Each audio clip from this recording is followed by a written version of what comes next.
Let's talk about the Duchess of Sussex, shall we? She hasn't been mentioned for a while. Meghan Markle launching her lifestyle brand called American Riviera Orchard on Instagram. And she uses the royal title, the Duchess of Sussex, on social media and on the brand's website. There's a bit of a debate because royal experts have claimed that Meghan has breached her Megxit agreement as she uses the title for commercial gain. Let's get into this a little bit then with our royal broadcaster, Rafe Heydel-Mankoo. Great to see you here in the studio, Rafe. Where do you stand then? Is she breaching? I mean, we just said the Megxit agreement. I know it was that Sandringham agreement, wasn't it, back in early part of 2020. Is she exploiting her royal status? Well, technically she is, but I'm in this situation going to give her some leeway because at least she's not blatantly benefiting from the monarchy. You know, we have to remember that they've spent the last 3 or 4 years promoting themselves by attacking the monarchy directly.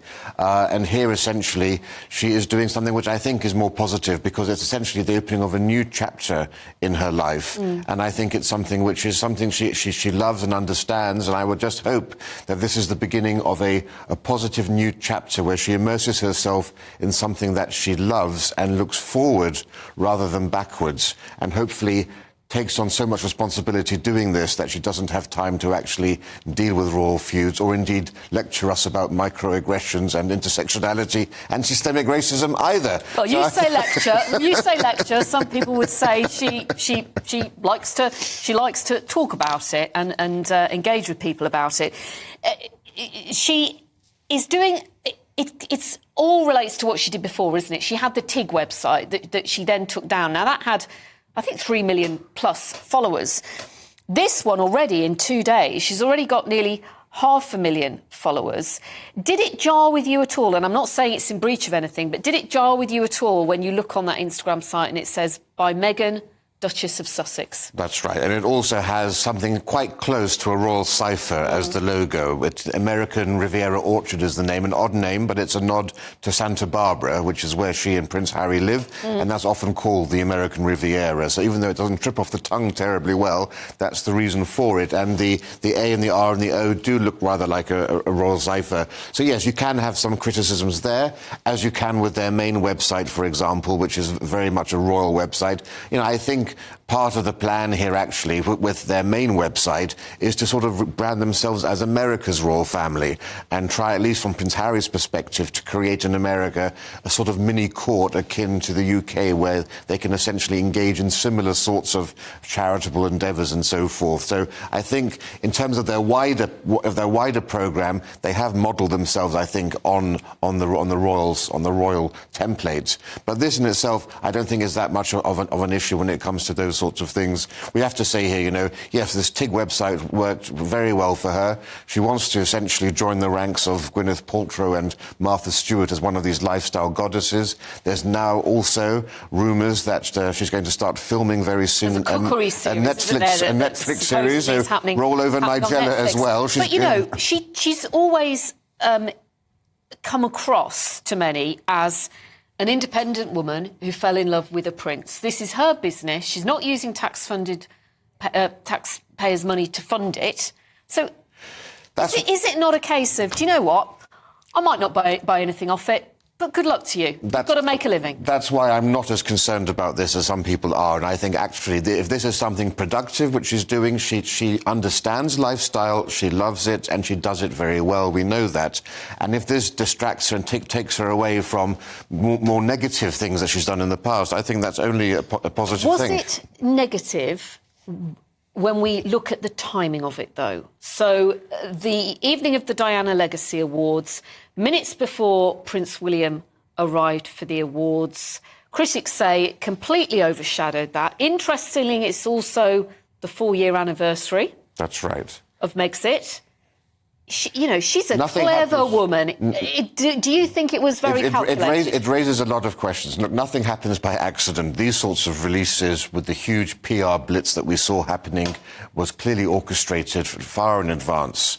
And as you say, 45 minutes before Prince William arrived at the Diana Legacy Awards, this PR blitz started. And then at 2 hours later, when he was still presenting awards, they announced a $100,000 award scheme from the Archwell Prize. And then 2 hours after that, Prince Harry was doing a live broadcast with some of these award recipients too of the Diana Legacy Awards.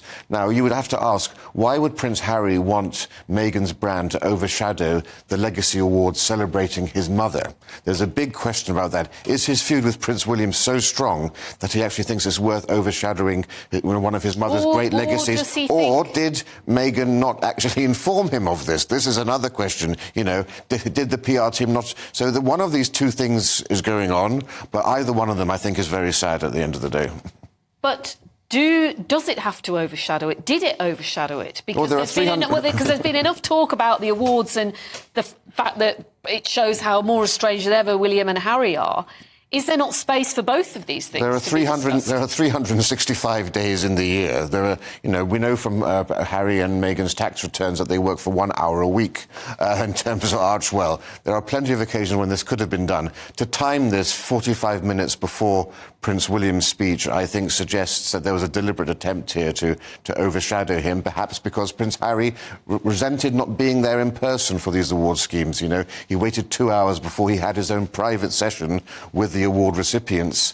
I think there's a lot of calculation there, and I would just think it would be a shame that we've had Diana's awards overshadowed in this way needlessly when they could have happened on consecutive days. But are the Diana Awards not actually overshadowed by the fact that there's these two feuding brothers who are continuing to... it's very difficult to hear the words they preach, if you like, in their speeches when you look at what's going on between them. You couldn't be more right. And it's at occasions like this when you have to actually think what Diana would think of this situation now and how heartbroken she would be, loving her two sons as much as she did, to see this feud being played out. And indeed, you would hope that something like the Diana Legacy Awards would be an occasion where at least they could share the same platform and put things to the side. And we should say, those awards, I mean, they're great. They're young people.